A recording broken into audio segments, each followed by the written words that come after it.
This brings us to clue number 2. Every catastrophe, it turns out, deserves a protagonist. Ours is not a diplomat, not a decision maker, not anyone who had ever expected to matter in the slightest.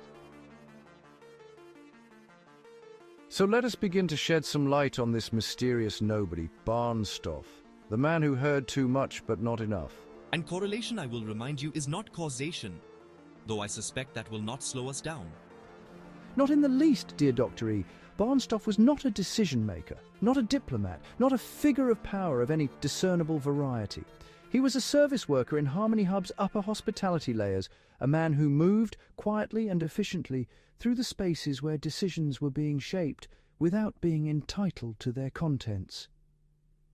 History has a peculiar habit of selecting its pivotal figures, not from the centre of events, but from their edges, where observation is possible but understanding is incomplete, and Barnstoff was, in this respect, rather well positioned. And his access clearance permitted proximity to secured meeting zones, not the meetings themselves, which is to say he could observe timing, register atmosphere, and interpret the texture of a room without being in possession of anything that might be described as context.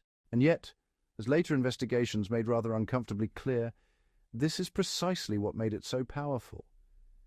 Barnstoff came into possession of a fragment, not a conclusion, not a briefing, a fragment, stripped of everything Etherstein just described. No context, no framework, no understanding of what the room was actually for. And it was exactly that absence, that magnificent, catastrophic absence of context, that put in motion a chain of events no one at the time could have anticipated. Recovered security footage shows that on this particular morning, Barnstoff paused in a corridor.